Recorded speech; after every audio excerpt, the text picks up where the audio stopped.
Trade योगी channel की तरफ से आप सभी को स्वतंत्रता दिवस की बहुत बहुत बहुत बहुत शुभकामनाएं। मैं चाहूंगा, मेरी दिली इच्छा है कि आप सभी फाइनेंशियली भी फ्री हों और फाइनेंशियल फ्रीडम को भी अचीव करें। चलिए शुरुआत करते हैं निफ्टी, बैंक निफ्टी और फिन निफ्टी की चर्चा, जो कि हम हमेशा साथ मिलकर करते हैं। लाइव आने की हमारी कोशिश लगातार जारी है। थोड़ी सी इंटरनेट कनेक्टिविटी की प्रॉब्लम है, जैसे ही वो सॉल्व होती है हम लाइव आना भी शुरू करेंगे। आप सभी मैसेज कर रहे हैं, आप सभी को इंतजार है। मुझे बहुत खुशी होती है आप सभी के मैसेज देख के कि आप सभी को मेरे लाइव आने का इंतजार है, लेकिन थोड़ी सी नेटवर्क कनेक्टिविटी की प्रॉब्लम है, क्योंकि मैं इस टाइम रूरल एरिया में रह रहा हूं और फैमिली के साथ रह रहा हूं। तो जैसे ही नेटवर्क कनेक्टिविटी सॉल्व होती है मैं लाइव आना शुरू कर दूंगा। चलिए शुरू करते हैं हम लोग अपनी चर्चा। निफ्टी का चार्ट है, 15 मिनट का टाइम फ्रेम है। एक और बात रह गई, वो मैं कह दूं, उसके बाद से हम अपनी चर्चा शुरू करेंगे।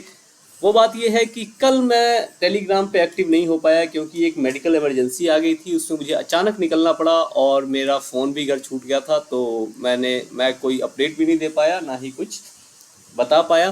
तो चलिए, ये तो लाइफ का एक पार्ट है, मेडिकल इमरजेंसी भी लाइफ का एक पार्ट है। तो कल हुआ क्या, कल निफ्टी में क्या हुआ, बैंक निफ्टी में क्या हुआ, फिर निफ्टी में क्या हुआ। निफ्टी में गैप डाउन ओपनिंग हुई, तेजी से फॉल दिखाई गई, क्योंकि रिटेलर्स बहुत ही अच्छी मात्रा में यहाँ पे इतनी फॉल के बावजूद बुलिश बैठे थे।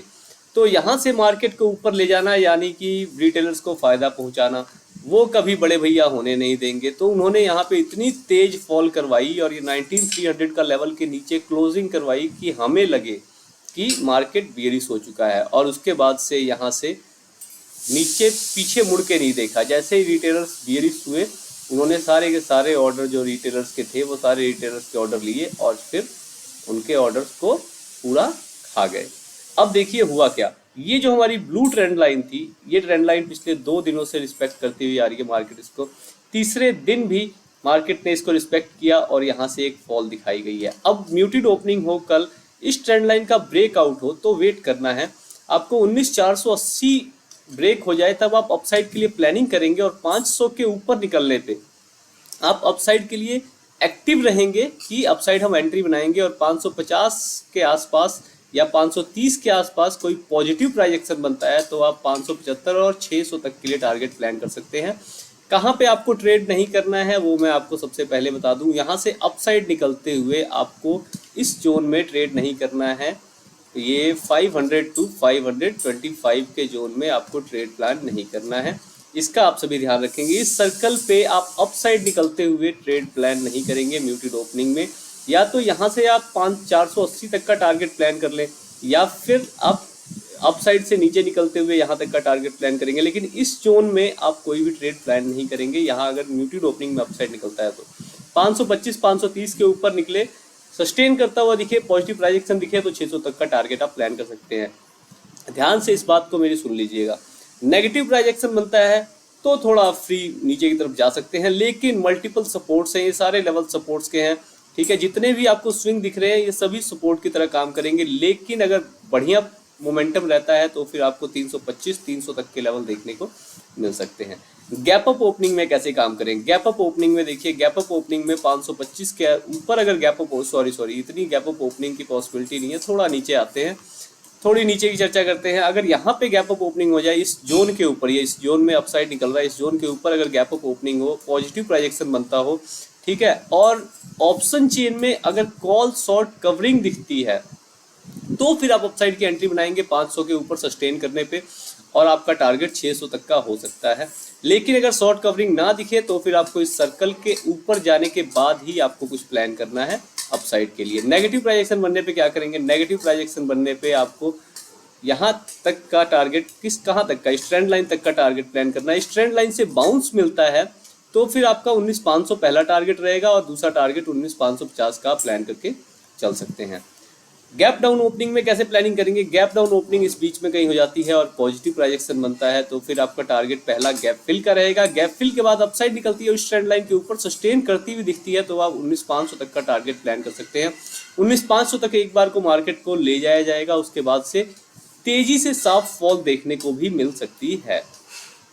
नेगेटिव प्राइजेक्शन बनने पे क्या करेंगे। नेगेटिव प्राइजेक्शन बने, ठीक है, 325 का टारगेट प्लान करेंगे, लेकिन बीच में अगर कहीं से पॉजिटिव प्राइजेक्शन बनता हुआ दिखता है तो फिर आप उसमें से एग्जिट कर जाएंगे और फिर इस लेवल के टूटने का वेट करेंगे। अगर ये लेवल ब्रेक होता है, अपसाइड निकलती हुई दिखती है, तो आप 450 500 तक का टारगेट प्लान करके चल सकते हैं। नीचे की साइड फ्री फॉल होने की चांसेस कम है। जब 19,257 के नीचे 225 के नीचे सस्टेन करता हुआ दिखे तो आप 150 तक के टारगेट प्लान कर सकते हैं। बीच में सपोर्ट्स हैं लेकिन माइनर सपोर्ट्स हैं, ठीक है, इनके ब्रेक होने के चांसेस बनते हैं और बहुत ही पुरानी सपोर्ट्स हैं तो इसके ब्रेक होने के चांसेस बन सकते हैं। इसीलिए आप सभी इससे आप थोड़ा सा रिस्क फ्री होकर नीचे की तरफ निकल सकते हैं।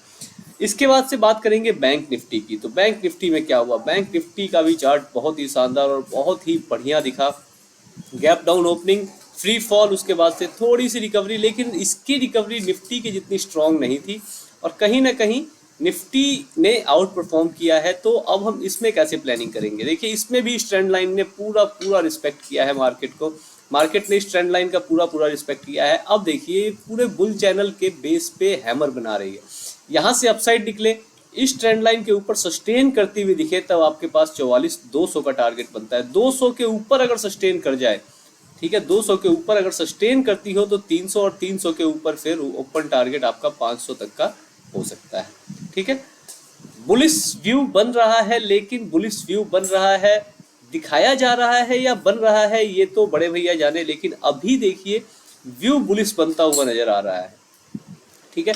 नेगेटिव प्रोजेक्शन में क्या करेंगे, इस ट्रेंड लाइन का ब्रेकडाउन हो, जोन का ब्रेकडाउन हो तो 43,800 तक का टारगेट और 43,800 के ब्रेकडाउन पे आपका कहाँ का टारगेट हो सकता है, 43,600 तक का टारगेट आप प्लान करके चल सकते हैं, ठीक है। ये जो 44,000 का जो लेवल है ना, 44,000 के लेवल के अगर नीचे सस्टेन करती हुई दिखे तो आपको बड़े टारगेट देखने को मिल सकते हैं, इसीलिए मैंने इतने बड़े टारगेट्स आपको दिए हैं। लेकिन यहाँ पे आपको थोड़ा सा ट्रैप भी हो सकता है, 44,000 के आसपास आपके ट्रैप ट्रेडिंग की संभावनाएं बनती हैं, तो यहाँ पे आप सभी थोड़ा सा कॉशियस अप्रोच के साथ काम करेंगे।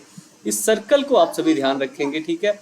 44,000 के आसपास आपको थोड़ा सा कॉशियस अप्रोच के साथ काम करना है, ठीक है। 44,050 और 43,950 के आसपास, इस बीच में आप कोई भी एंट्री ना प्लान करें, एग्जिट ना प्लान करें, ठीक है, और यहाँ पे सेफ काम करें।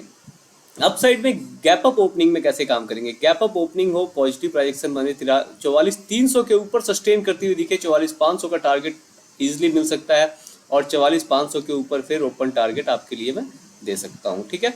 अब इसके बाद से बारी आती है नेगेटिव प्रोजेक्शन बनने पे गैप अप में। गैप अप में नेगेटिव प्रोजेक्शन बने तो कैसे प्लानिंग करें, गैप अप 44,300 के आसपास में ओपन हो मार्केट और नीचे की तरफ निकलती हुई दिखे, तब आप क्या करेंगे, 44,200 का आपका टारगेट रहेगा। लेकिन यहाँ से अगर फेक ब्रेकडाउन करके अपसाइड निकलती है तो अपसाइड का टारगेट आपको मैंने बता दिया है, लेकिन नीचे की तरफ निकले तो गैप फिल तक का टारगेट आप प्लान करके चल सकते हैं। गैप डाउन ओपनिंग में क्या करेंगे, गैप डाउन ओपनिंग में आप पॉजिटिव प्रोजेक्शन बनने पे, गैप डाउन ओपनिंग हो, पॉजिटिव प्रोजेक्शन बनता हो, कहाँ पे गैप डाउन ओपनिंग, 43,900 से नीचे अगर गैप डाउन ओपनिंग हो तो आपका 43,800 का पहला टारगेट रहेगा। 43,800 के नीचे फ्री फॉल आपको 43,500 तक की देखने को मिल सकती है, ठीक है। इसके बाद से अगर पॉजिटिव प्रोजेक्शन बन जाए तो पॉजिटिव प्रोजेक्शन बन जाए 44,000 का टारगेट, 44,000 के ऊपर जाके अगर फेक ब्रेकडाउन दिखा के नीचे की तरफ निकलती है, नीचे ओपन टारगेट, अपसाइड छोटे छोटे टारगेट 100 पॉइंट के आप प्लान करके चल सकते हैं। इसके बाद से बारी आती है फिन निफ्टी की। तो फिन निफ्टी की चर्चा करेंगे। फिन निफ्टी में भी ऑलमोस्ट सेम बिहेवियर था, negative gap down opening, negative projection, बहुत तेज फॉल, उसके बाद से धीरे धीरे स्लो एंड स्टडी रिकवरी करने के बाद इस ट्रेंड लाइन का ब्रेकआउट किया और ब्रेकआउट फेल करके तेजी से फॉल कराई गई। इसमें भी म्यूटेड ओपनिंग हो तो वही सेम प्लानिंग करके चलेंगे। म्यूटेड ओपनिंग हो, अपसाइड निकलता हुआ दिखे तो 19,680 का पहला टारगेट आपका होगा, दूसरा टारगेट 19,720 का। इसमें बड़े टारगेट आप प्लान ना करें, ठीक है। नेगेटिव प्रोजेक्शन बने, नीचे की तरफ निकलती हुई दिखे तो 19,540 तक का टारगेट प्लान करके चलेंगे और उसके नीचे 19,440 का टारगेट बनता है। अब गैप अप ओपनिंग की बात करेंगे। गैप अप ओपनिंग मान लीजिए इस चैनल के ऊपर हो जाए और पॉजिटिव प्रोजेक्शन बनता हुआ दिखे तो 19,880 का डायरेक्ट टारगेट आपको मिल सकता है। नेगेटिव प्रोजेक्शन बन जाए गैप अप ओपनिंग में तो गैप फिल का टारगेट और गैप फिल के बाद मार्केट फिर स्लो एंड स्टडी अपसाइड निकलती हुई दिख सकती है। गैप डाउन ओपनिंग में कैसे प्लानिंग करेंगे? गैप डाउन ओपनिंग मान लीजिए कि इस चैनल के नीचे हो जाए या फिर इस लेवल 19,560 के आसपास में हो, पॉजिटिव प्राइस में बने, गैप फिल करे और अपसाइड निकलती हुई दिखे तो 19,720 और 800 तक का टारगेट मिल सकता है। लेकिन नीचे की तरफ निकलती है, नेगेटिव प्राइस बनता है यहाँ से, तो फिर 440 19,440 तक का टारगेट आप प्लान करके चल सकते हैं। तो Nifty, bank Nifty, fin Nifty तीनों का हमने gap up, gap down, muted तीनों सिनेरियो डिस्कस कर लिए हैं और पॉसिबल टारगेट्स, ट्रैप जोन सब डिस्कस कर लिया है। आशा करता हूं कि इससे आपको कल के दिन ट्रेडिंग को समझने में, कल के दिन की मार्केट को समझने में कुछ ना कुछ मदद जरूर मिलेगी। इसी के साथ अपनी वीडियो हम खत्म करते हैं। वीडियो अच्छी लगी है तो लाइक करें, जो बातें अच्छी ना लगे कमेंट में बताएं और चैनल को सब्सक्राइब जरूर करें। धन्यवाद।